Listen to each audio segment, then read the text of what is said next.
बेंगलुरु के M Chinnaswamy stadium के बाहर भगदड़ के मामले में जांच की आंच अब रॉयल चैलेंजर्स बेंगलुरु की ओर बढ़ रही है।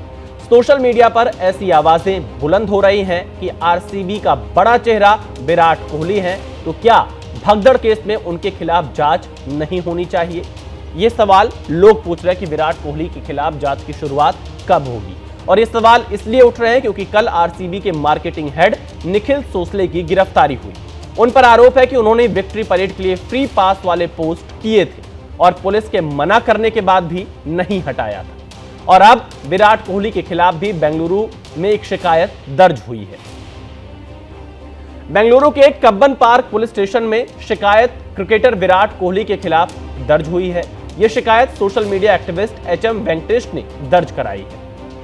शिकायतकर्ता का दावा है कि अगर आरसीबी के अधिकारियों की लापरवाही से हादसा हुआ तो विराट इस टीम का चेहरा है, उनके खिलाफ भी एफआईआर होनी चाहिए। शिकायतकर्ता ने विराट के खिलाफ अपनी शिकायत में क्या कहा है और एफआईआर का आधार क्या बताया है, यह समझना भी जरूरी है। पुलिस में दर्ज शिकायत में लिखा गया है कि आरसीबी ने बड़ी संख्या में लोगों को इकट्ठा किया। आरसीबी टीम के विराट कोहली की भी इसमें भूमिका है। मरने वालों में अधिकांश विराट कोहली के प्रशंसक थे। विराट की एक झलक पाने के लिए लोग पहुंचे हुए थे। उन्होंने प्रशंसकों को कार्यक्रम में आने के लिए प्रोत्साहित किया। सोशल मीडिया के जरिए उन्होंने ऐसी अपील की थी। विराट कोहली इस अभियान का सार्वजनिक चेहरा थे। उन्हें नैतिक और कानूनी दोनों जिम्मेदारी निभानी चाहिए थी, लेकिन इतनी मौतों के बाद विराट कोहली लंदन चले गए। विराट का तुरंत लंदन जाना संदेह को मजबूत करता है। विराट मारे गए लोगों के परिवारों से मिलने नहीं गए। विराट के चुपचाप लंदन जाने से कई अटकलें लगाई जा रही हैं। हैदराबाद में एक फिल्म के प्रदर्शन के दौरान ऐसी भगदड़ हुई थी, जिसके बाद अभिनेता अल्लू अर्जुन को गिरफ्तार किया गया था। चिन्नास्वामी स्टेडियम में भगदड़ के केंद्र में विराट कोहली है, इसलिए 11 मौत के लिए विराट के खिलाफ एफआईआर दर्ज करे, यह मांग एक एक्टिविस्ट ने की है, जो कि इस पूरे मामले के लिए विराट कोहली को भी जिम्मेदार ठहराना चाहते हैं।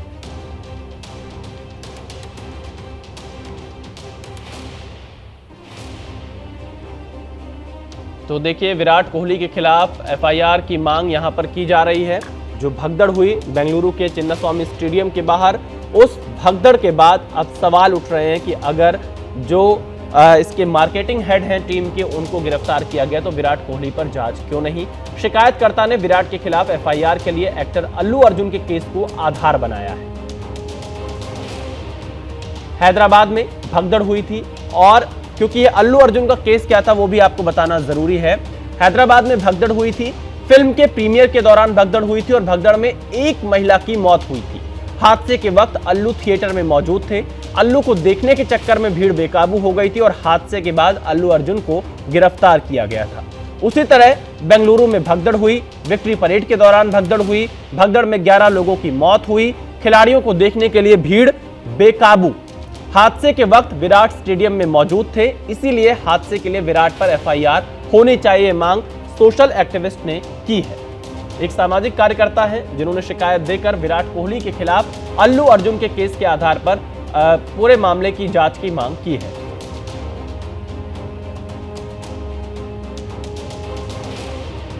तो देखिए, लगातार विराट कोहली के खिलाफ जांच की मांग की जा रही है, एक्शन की मांग की जा रही है। अल्लू अर्जुन केस का उदाहरण दिया जा रहा है। हमारे वरिष्ठ संवाददाता गणेश ठाकुर इस वक्त हमारे साथ लाइव जुड़ चुके हैं। गणेश, क्या विराट कोहली पर जांच की आंच आएगी? क्या विराट कोहली पर एफआईआर होगी? और तो और, क्या विराट कोहली उन परिवारों से मिलने नहीं गए जिन्होंने अपनों को खोया इस भगदड़ में, क्योंकि लोग विराट कोहली को देखने आए थे? जी देखिए, सवाल तो बहुत बड़े हैं और ये जांच विराट तक ले जाने की कोशिश जरूर होगी, क्योंकि अभी से ही एक्टिविस्ट या कोई व्यक्ति कोर्ट भी जा सकता है। क्योंकि जैसे अल्लू अर्जुन का उदाहरण दिया गया था, तो उसी तरह आरसीबी का सबसे बड़ा चेहरा विराट कोहली है। विराट कोहली को देखने के लिए वहां लोग आए थे और आरसीबी मैनेजमेंट ने विराट का ही चेहरा अपनी फ्रेंचाइजी का बनाया था और उसी की वजह से फैन बड़ी संख्या में उनको देखने आए थे। लेकिन क्या विराट इसके पूरे आयोजन के पीछे थे? अगर नहीं तो शायद जांच उन तक पहुंचेगी। लेकिन बहुत बड़ा सवाल ये है, क्योंकि आप जिस तरह बता रहे हैं कि विराट लंदन चले गए हैं, तो खबर ये भी है और ये दबी आवाज में कहा जा रहा है कि आखिर दूसरे ही दिन आनंद फानंद या जल्दबाजी में जश्न क्यों मनाया गया, क्यों रविवार तक टाला नहीं गया, क्योंकि पुलिस ये कह रही थी कि हमें रविवार तक का समय दिया जाए ताकि नियोजन ठीक तरह से हो। तो जानकारी ये है कि कुछ खिलाड़ी, बड़े वरिष्ठ खिलाड़ी टीम के साथ एक दिन बाद शायद नहीं रहते, और अगर वो विक्ट्री परेड जश्न में नहीं शामिल होते तो फैंस की बड़ी संख्या उस जश्न के दौरान नहीं दिखती, और फैंस जिनको देखना चाहते थे अगर वो खिलाड़ी उस परेड के दौरान नहीं रहेंगे तो शायद वो मजा या उस तरह का एक प्लेटफॉर्म नहीं मिलेगा। हाँ। तो ये जानकारी है कि कुछ खिलाड़ी दूसरे दिन खुद को अवेलेबल नहीं कर पा रहे थे, इसी वजह से उसी दबाव के चलते आरसीबी मैनेजमेंट ने तुरंत कुछ घंटों बाद ही बैंगलोर आकर विक्ट्री परेड करने का निर्णय लिया था। अब ये खिलाड़ी कौन है इस बारे में कोई जानकारी फिलहाल नहीं दी गई है, लेकिन ये ऐसे खिलाड़ी जरूर होंगे जिनकी वजह से विक्ट्री परेड में चार चांद लगेंगे। तो क्या ये खिलाड़ी वो हैं, और अब विराट कोहली अगर गए हैं तो क्या विराट वो खिलाड़ी थे जिनकी वजह से या जिनकी अनअवेलेबिलिटी की वजह से आरसीबी मैनेजमेंट ने जल्दबाजी करते हुए पुलिस के इजाजत के बिना ये आयोजन किया? हाँ। और अगर वैसा होगा तो निश्चित रूप से ये जांच विराट तक पहुंच सकती है। देखिए गणेश, लंदन जाने की बात जो शिकायत करता है, जो सोशल एक्टिविस्ट हैं, उनकी तरफ से कही गई। फिलहाल विराट कोहली कहां पर है इसकी जानकारी हमें नहीं है, इसकी जानकारी विराट कोहली ही सार्वजनिक करेंगे। लेकिन आपने बहुत बड़ा सवाल ये उठाया कि आखिरकार जो जश्न मनाया जा रहा था उसे जो देखने के लिए भीड़ आ रही थी वो किन बड़े चेहरों को देखने के लिए आ रही थी, और एक मानवीय संवेदना भी होती है कि कम से कम इस जो पूरी टीम थी इसके जो बड़े चेहरे थे, चाहे वो विराट कोहली हो या दूसरे हो, उन्हें कम से कम उन परिवारों से मिलने जाना चाहिए था, संवेदना व्यक्त करनी जाने चाहिए थी, क्योंकि ये जो स्टार बनते हैं, ये जो बड़े चेहरे बनते हैं, इसी जनता की वजह से बनते हैं जो इन्हें देखने के लिए पहुंचती है। क्या मानवीय संवेदना भूले विराट कोहली? बिल्कुल विशाल, और देखिए फैंस इन्हें बनाते हैं लेकिन फैंस की कोई कीमत नहीं होती है।